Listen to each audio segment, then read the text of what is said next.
જ્યારે દેશની વાત આવે ને ત્યારે હંમેશા એક થઈ જવાનું. દેશના તમામ નેતાઓને આ સમજવાની જરૂર છે કે આજે કે ભવિષ્યમાં તમારી વિચારધારા જુદી હોય, કોકની આ પક્ષ સાથે હોય, કોકની આ પક્ષ સાથે, ફાઇન, નો ઇશ્યુઝ. પણ જ્યારે દેશની વાત આવે ને ત્યારે હંમેશા એક થઈ જવાનું. કારણ કે દેશ તૂટશે ને તો બધા તૂટશે.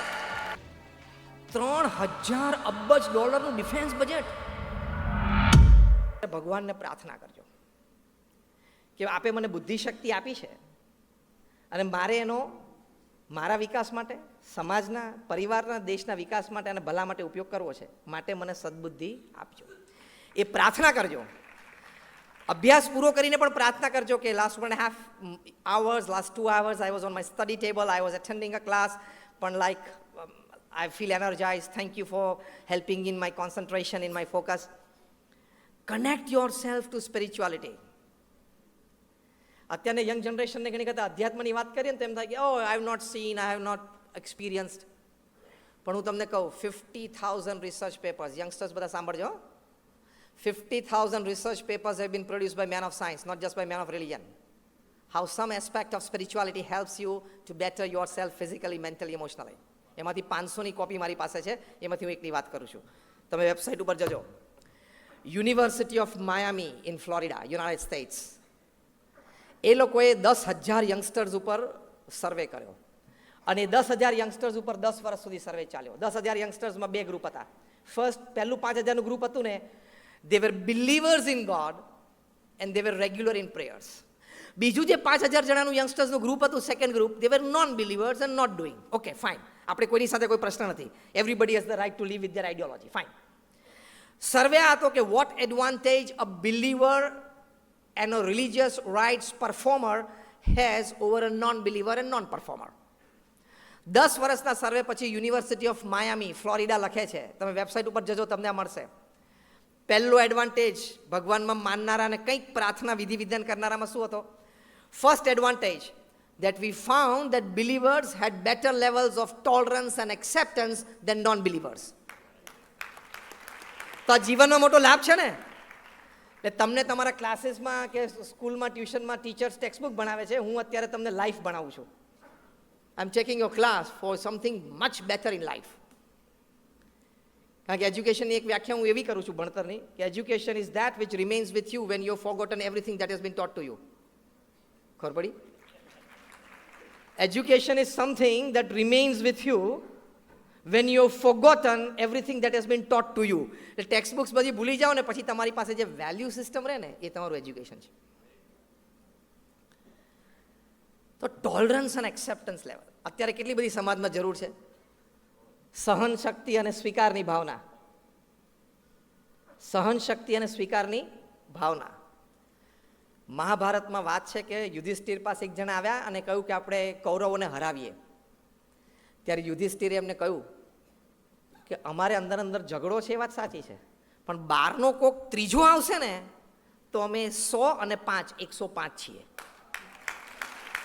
અત્યારે ભારતને સૌથી વધારે જરૂર હોય ને તો મહાભારતના ઉપદેશની, કે બહારનો કોક ત્રીજો દેશનો વિકાસ રોકવા માટે આવશે. અંદર અંદર અમારે પ્રશ્ન છે પણ અમે 100 અને 5 105 છીએ.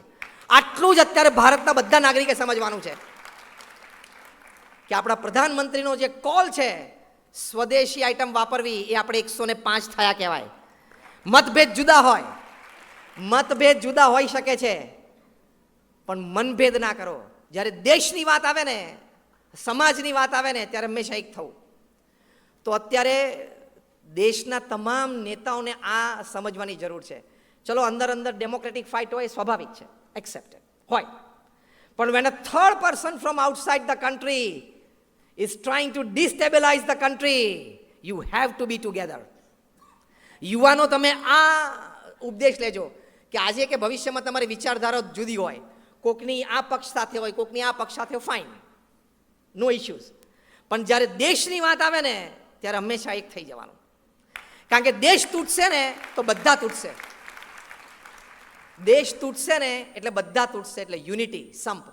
અત્યારે એક પણ દિવસ એવો બાકી નહીં હોય જ્યારે અમારા ગુરુવારી મહંત સ્વામી મહારાજ સંપની વાત ન કરતા હોય. સંપ, સુરતભાવ, એકતા, એટલે યુનિટી એન્ડ હાર્મની. એટલે એ વખતે ઝઘડો મૂકી દેવાનો. એ વખતે ઝઘડો મુકાઈ જાય દેશ માટે. મતભેદ તો હોય, પક્ષ તો જુદા હોય, પણ જ્યારે દેશની વાત આવે યુવાનોએ આ કેલિબર કે when it comes to my country, એટલે ટોલરન્સ અને એક્સેપ્ટન્સ લેવલ વધે છે. હું છેલ્લી 2 મિનિટમાં પૂરું કરું છું. હવે બીજો રિસર્ચમાં be those who are believers they had better self control than non believers. આ બહુ મોટો સદગુણ છે ને યુવાનીમાં, કે સેલ્ફ કંટ્રોલ બહુ જ હોય, સારો હોય, કે તમે જાણી શકો કે અહીંયા મારે લલચાઈ જવાય છે, અહીંયા જવાય, અહીંયા ન જવાય. અને ત્રીજો મુદ્દો લખ્યો છે યુનિવર્સિટી ઓફ માયામીએ, કે those who are believers in God and doing some religious rites and rituals, we found that they were better off in pursuing their short-term and long-term goals. કેટલી મોટી વાત લખી છે કે શોર્ટ ટર્મ અને long term goals આપણા હોય એને પરસ્યુ કરવાની જે એનર્જી, જે એટીટ્યુડ, એ બિલીવરમાં સ્ટ્રોંગ રહે છે. નોન બિલીવર હોય એને કંઈક ઓબ્સ્ટેકલ આવે ને તો ઊભો રહી જાય. એટલે 3 એડવાન્ટેજ તમે ભગવાન, મેં કીધું મારી પાસે તો 500 રિસર્ચ પેપર્સ છે. I talk scientific because I am a man of science and man of religion both. I did my engineering when none of you were born. જેટલા વિદ્યાર્થીઓ બેઠા છે ને, તમે લોકો જન્મ્યા ને પહેલાં મેં મારું એન્જિનિયરિંગ પૂરું કર્યું છે. I finish my engineering in 1991. So way back before you all were born. So I know what is science, I know what is religion. કારણ કે મને દીક્ષા લીધી પણ 33 વર્ષ થયા. એટલે I have the experience of both the world's, both the S, science and spirituality. So I'll talk to you from both the angles. Okay, University of Miami kiddu if you are a believer, tolerance and acceptance levels better self-control and better off in pursuing your short-term and long-term goals. આ 3 advantage હોય તો પણ ભગવાનમાં માનવું જોઈએ, તો પણ નામ સ્મરણ કરવું જોઈએ, તો પણ ભગવાનની ભક્તિ કરવી જોઈએ. University of Philadelphia, university of Pennsylvania, doctor Andrew Newberg, doctor H G. Koenig, હું તમને નામ આપું છું, ગો ઓન ગૂગલ. એ લોકોએ સાયકો ન્યુરો સોફ્ટવેરથી સાયન્ટિફિક એક્સપેરિમેન્ટ કર્યો કે જ્યારે ભગવાનનું નામ સ્મરણ કરીએ ત્યારે બોડીમાં કયા પ્રકારના હાર્મોન્સ રિલીઝ થાય છે. 4000 સબ્જેક્ટ્સ, ડિફરન્ટ એજ ગ્રુપ. પહેલા 1000 જણા કેવા હતા? એજ ગ્રુપ 4 to 12, બીજા 1000 જણા 12 to 22, ત્રીજા 1000 જણા હતા 22 to 60, અને ચોથા 1000 જણા હતા 60 to 80, 90 whatever. 4 એજ ગ્રુપમાં એ લોકોને across caste, creed, colour, religion, nationality, એટલે વાઇડ સ્પેક્ટ્રમ ઉપર સબ્જેક્ટ્સ હતા એક્સપેરિમેન્ટેશન માટે. એ લોકોને નામ સ્મરણ શરૂ કર્યું. તમે જે પણ ભગવાનમાં માનતા હોય તમારે નામ સ્મરણ કરવાનું. એ પહેલાં સાયકો ન્યુરો સોફ્ટવેર્સથી એ લોકોનું માઇન્ડ મેપિંગ થયું અને MRIs થયા. I am talking of an absolute scientific experiment. પછી એ લોકોને નામ સ્મરણ કરાવડાવ્યું 12 મિનિટ માટે, 3-4 વખત. પછી કીધું કે હવે તમે 1 મહિના માટે ઘરે જાઓ અને રોજ 12 મિનિટ કરવાનું. તમે માનતા હો કે ના માનતા હો ભગવાનમાં, પણ તમે અત્યારે પ્રયોગના ભાગરૂપે પણ તમારે 12 મિનિટ રોજ કરવાનું. 1 મહિના પછી પાછાને યુનિવર્સિટી ઓફ ફિલાડેલ્ફિયાના કેમ્પસ ઉપર લઈ આવ્યા. પાછી એ લોકો ઉપર આ સાયકોન્યુરો સોફ્ટવેર વર્ઝન 2.0 થી ફરી વખત એ લોકોને નામ સ્મરણ કરતા હતા. ત્યારે એકચ્યુઅલી ઇન્ડિયન આપણે પોસ્ચરમાં જમીન ઉપર આમ બેસીને પલાઠીવાળી નામ સ્મરણ કરતા, ત્યારે સેકન્ડ ટાઈમ MRIs અને માઇન્ડ મેપિંગ થયું અને રિઝલ્ટ પ્રોડ્યુસ થયું છે. તમે university of Pennsylvania, university of ફિલાડેલ્ફિયાના વેબસાઇટ ઉપર જો તમને મળશે, ડોક્ટર એચ.જી. કોઈંગ અને ડોક્ટર એન્ડ્રુ ન્યુબર્ગ, એ લોકોએ લખ્યું કે જે 4 થી 12 વર્ષના બાળકો હતા અને રોજ 12 મિનિટ ભગવાનનું નામ સ્મરણ કરતા હતા, એમાં 15 થી 18% મેમરી પાવરમાં વધારો અમને જણાણો. એવા હાર્મોન્સ બોડીમાં રિલીઝ થાય કે તમારો મેમરી પાવર વધે છે. જે 12 થી 22 ના હતા, આઈ થિંક બૌદ્ધા એ લોકો અહીંયા બેઠા છે, અહીં બેઠા જે બધા 12 થી 22 વાળા છો મેજરલી, ઇઝન્ટ ઇટ? એ લોકોને 15 to 20% increase in their will power and confidence. કારણ કે આ લેવલ ઉપર છે ને વિલ પાવર એન્ડ કોન્ફિડન્સ બહુ જોઈએ કે હું આ કોર્સ લઉં કે આ કોર્સ લઉં, આ યુનિવર્સિટીમાં જાઉં કે આ યુનિવર્સિટીમાં જાઉં. તો you have better self confidence, you have better will power. ત્રીજું જે એજ ગ્રુપ હતું 22 થી 60, જે આ બાજુ 2 સેક્શનમાં બેઠા છે બધા, 22 થી 60, એ લોકોને 15 થી 25% વધારો બફર કેપેસિટીમાં જણાણો નામ સ્મરણથી. એટલે શું? દુઃખ સહન કરવાની શક્તિ, buffer capacity to absorb the shocks of life. કારણ કે જેટલા ઝાટકા આવવાનો ને જીવનમાં એ 22 થી 60માં જ આવી જાય. તો એ દુઃખ સહન કરવાની શક્તિ તમારી નામ સ્મરણથી વધે છે. અને છેલ્લું ગ્રુપ હતું ને 60 થી 60+, એ લોકોને MRIs અને માઇન્ડ મેપિંગમાંથી ખબર પડી કે એ લોકોને 15 to 25% increase in the power of their immune system, રોગ પ્રતિકારક શક્તિમાં પણ 15 થી 25% વધારો થયો. એટલે university of Pennsylvania, university of Philadelphia, doctor H G. Koenig, doctor Andrew Newberg, એ લોકોએ સાયન્ટિફિકલી સાયકોન્યુરો સોફ્ટવેર્સથી સાબિત કર્યું કે નામ સ્મરણ જ્યારે તમે ભગવાનનું કરો છો, તમારા બોડીમાં એવા હાર્મોન્સ રિલીઝ થાય છે કે તમારો મેમરી પાવર વધે છે, તમારો વિલ પાવર વધે છે, તમારો કોન્ફિડન્સ લેવલ વધે છે, તમારી રોગ પ્રતિકારક શક્તિ વધે છે અને તમારું દુઃખ સહન કરવાની શક્તિ પણ વધે છે. આ એડવાન્ટેજ લેવા માટે પણ નામ સ્મરણ કરવું જોઈએ ને. હમણાં આપણે સ્વર્ગની વાત નથી કરતા, સ્વર્ગની વાત પછી કોઈક દિવસ કરશું, પણ આ 5 લાભ લેવા માટે પણ તમારે નામ સ્મરણ કરવું જોઈએ. Try it. I tell you with all confidence that it is scientifically proved. So now nobody in the world, even atheist, can challenge the existence of God. મેં કીધું ને 50,000 આવી રિસર્ચ છે. મેં તમને 2 જ વાત કરી છે. 50,000 આવી રિસર્ચ થઈ છે બાય મેન ઓફ સાયન્સ. એટલે કોઈ હોશિયારી આમ બટન ખુલ્લા રાખે ભગવાનને કોણે જોયા છે, ક્યાં છે? પણ હવે તું બીએસસીમાં ભણે છે, એક તો 2 ટ્રાયલે તું સેકન્ડ યર ક્રોસ કર્યું, થર્ડ યરમાં તારે 2 ટ્રાયલ થઈ ગયા, અને પાનના ગલે પિચકારી મારતા મારતા બોલે કાં તો આઈટી એન્જિનિયર થયો હોય ને કાં તો પેલો સીએ થયો ને, હુ હેઝ સીન ગોડ. પણ તારી કેપેસિટી તું શું? તું આલ્બર્ટ આઇન્સ્ટીનને વાંચ્યો છે? તે આઇઝેક ન્યૂટનને વાંચ્યો છે? તે આર્કિમિડીઝને વાંચ્યો છે? દુનિયાના પહેલા 10 મોટા વૈજ્ઞાનિકો, આર્કિમિડીઝ, આલ્બર્ટ આઇન્સ્ટીન, સર આઇઝેક ન્યૂટન, એ લોકોએ પોતાના જીવન ચરિત્રોમાં લખ્યું છે કે વિજ્ઞાનમાં તમે અમુક કક્ષાએ જાઓ ને પછી તો ભગવાન જ છે. આ બધાએ કોઈક દિવસ તમારા વિદ્યાર્થીઓનો એક હું ક્લાસ લઈશ સાયન્સ એન્ડ સ્પિરિચ્યુઆલિટીનો. Isaac Newton 150 discoveries and inventions. Most famous કયું છે એમનું? ગ્રેવિટેશન. બીજું most famous laws of motion. First law, second law, third law of motion ભણ્યા ને આપણે બધા. આઇઝેક ન્યૂટને આપ્યા. જેને લોઝ ઓફ મોશન આપ્યા ને, એક દિવસ એમના પત્ની સાથે બગીચામાં બેકયાર્ડમાં ચા પીતા હતા ને, અને અંગૂઠા ઉપર નજર ગઈ અને મળ્યો, આમ હલાવ્યું થોડું, ફેસિનેટેડ. ત્યાં ને ત્યાં ચાનો કપ મૂકીને સીધા લાઇબ્રેરીમાં દોડ્યા અને જીવન ચરિત્રમાં લખ્યું છે, આઈ એમ કોટિંગ ઇન વર્ડ ટુ વર્ડ અને લેટર ટુ લેટર. હા, sir Isaac Newton writes that in absence of any other proof, the movement of this thumb alone convinces me of God's existence. આટલી નાની મિકેનિઝમમાં આટલી બધી મૂવમેન્ટ મૂકી. એમને તો લગભગ 12-14 ગણી, આપણને તો એક જ આવડતી હતી આ, અને સોશિયલ મીડિયા બીજી આપણને આ શીખવાડી, વોટ એવર. આપણને 2 જ મૂવમેન્ટ આવડે છે. Isaac Newton could find out more than, કારણ કે લોઝ ઓફ મોશન એને આપેલા ગતિના, એટલે આમાં એને 12-14 પ્રકારની ગતિ જોઈ અને આટલા મોટા વૈજ્ઞાનિકની બુદ્ધિ ભેદાઈ ગઈ. Again, I am repeating him word to word and letter to letter. In the absence of any other proof, the movement of this thumb alone convinces me of God's existence. મારે બીજા કોઈ પ્રૂફની જરૂર નથી. આ અંગૂઠો જે રીતે હલે છે ને, ભગવાને જ આનું ક્રિએશન કર્યું હોય.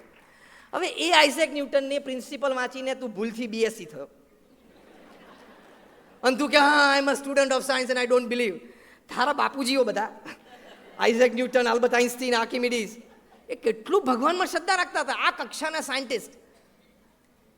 એટલે it is always advantageous to be a believer than non believer. એટલે મેં તમને 3-4 વાતો કરી. પહેલાં એક્સિલન્સ ઇન એકેડેમિક્સ, બીજું છે એ અવોઇડ નેગેટિવ ઇન્ફ્લુઅન્સીસ, ત્રીજી છે કલેક્ટ પોઝિટિવ એસોસિએશન્સ, ચોથી વાત છે સેવ your self from digital diseases, અને 5મી વાત મેં ભગવાનમાં શ્રદ્ધાની તમને વાત કરી. એટલે આ 5 વાતો તમે વિદ્યાર્થી તરીકે રાખજો. માતા પિતાને પણ વિનંતી છે કે તમે ઘરમાં એક એટમોસ્ફિયર ક્રિએટ કરો, જેથી we don't just want academically qualified people, we want ideal citizens of the society. આપણે ખાલી ભણેલા ગણેલા નથી જોતા, આપણે દેશના સમાજના સારા નાગરિક તૈયાર થાય ને એવા જોઈએ છે. આપણે ભણેલા ભૂત નથી જોઈતા. ભણતર તો દુનિયામાં ઘણા પાસે છે, પણ ભણતરનો ઉપયોગ વ્યક્તિના વિકાસ માટે, એટલે કે માનવતાના વિકાસ માટે વપરાય ને, એ સદ્ગુણ તમારામાં હોવો જોઈએ. આ બોમ્બ્સ અને મિસાઇલ્સ બનાવે છે ને, એ અભણ નથી. They are graduates of science and many of them have graduated from some of the finest universities in the world. Corona કાળમાં આ 30,000 વૈજ્ઞાનિકો પણ કોરોના ઉપર ફોકસ ના કર્યું. એ લોકોનું કામ ચાલુ જ રાખ્યું, નવા બોમ્બ્સ એન્ડ મિસાઇલ્સની ડિઝાઇન. કોરોના કાળ વખતે પણ એને વિચાર ના આવ્યો કે મારા વિજ્ઞાનનો ઉપયોગ હું લોકોને બચાવવા માટે કરું. એને તો એના બોમ્બ્સ અને ડિઝાઇન્સ ચાલુ જ રાખી. એનો મતલબ શું થયો? એ સાયન્ટિસ્ટ હતો પણ એ માણસ નહોતો. He was a scientist but he was not a human being. કે use your science for the betterment of humanity. અત્યારે દુનિયાનું defence budget almost touching $3,000 billion છે. 3,000 અબજ ડોલરનું ડિફેન્સ બજેટ. 3,000 અબજ ડોલરનું ડિફેન્સ બજેટ છે. ખાલી 25% કટ મુકાય ને કે આપણે નવા વેપન્સ ડિઝાઇન નથી કરવા. આ વિચાર મેં ઘણા ફોરમ ઉપર પ્રગટ કર્યો છે. આજે મને અત્યારે યાદ આવી ગયો, પ્રવચન પૂરું થતું ત્યારે મેં કહ્યું લાવો પ્રગટ કરી દઉં. આ 3,000 અબજ dollar $1 billion is almost 8,500 crore rupees. એમાં ખાલી 25% કટ મૂકે કે નવા ડિઝાઇન્સ નથી કરવા. વેપન્સ આર્મી રાખવાની, દેશમાં ઉપયોગી, નેચરલ ડિઝાસ્ટર્સમાં ઉપયોગી થાય, દેશ સેવામાં હોય, ડિફેન્સ માટે, રક્ષણમાં જરૂરી છે, પણ નવી ડિઝાઇન્સ નથી કરવી. એવા 25 મોટા ડેમોક્રેટિક કન્ટ્રી નક્કી કરે ને ખાલી કે 25% જ ખાલી કટ મૂકવો છે અને આવતા 25 વર્ષ સુધી યુદ્ધ નથી કરવું, પૃથ્વી ઉપર એજ્યુકેશન ફ્રી થઈ જાય, પૃથ્વી ઉપર હાઉસિંગ ફ્રી થઈ જાય, પૃથ્વી ઉપર medical treatment to 8 billion people free થઈ જાય. બોલો, બધા સમાજનું ભંડોળ ભેગું કરો ને આખી પૃથ્વી પર, તો આ લોકોના 5% નથી આવતું ડિફેન્સ બજેટના. ત્યાં 25% કટ મૂકે એટલે વર્લ્ડ લેવલ ઉપર education free, health care free, housing free, અને 40% કટ મૂકે તો ફૂડ ફ્રી. ચલો આપણે ફ્રી નથી જોઈતું, આ બધું આપણે પુરુષાર્થ કરવો છે, પણ ભણેલા છે પણ આવું બધું સમજી નથી શકતા, કારણ કે એનામાં શ્રદ્ધા નથી, ભગવાનમાંય નથી અને માનવતામાંય નથી. એટલે એવા ના થતા. સાયન્ટિસ્ટ બનો તો વિક્રમ સારાભાઈ અને ડૉક્ટર કલામ સાહેબ જેવા બનવાનું. સીએ બનો તો એવા બનજો કે ભારત બોર્ડ મારજો કે કોઈએ ખોટા ચોપડા ચિતરવા હોય તો મારી ઓફિસમાં આવવાનું જ નહીં. ચાલશે, હું એવાને ઓળખું છું.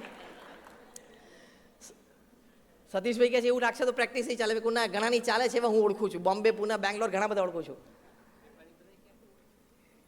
એટલે નીતિમત્તા અને પ્રામાણિકતા રાખશો ને તો તમે કઈ કક્ષા સુધી પહોંચી શકો છો. એક વ્યક્તિની નીતિમત્તા અને પ્રામાણિકતા એ અત્યારે ક્યાં સુધી એ વ્યક્તિને પહોંચાડી છે તમે જો. એટલે આવી થોડી વાતો હતી. Thank you very much for patiently listening to me. All my prayers for all of you. આપ સર્વેને જય જલારામ, જય સ્વામિનારાયણ.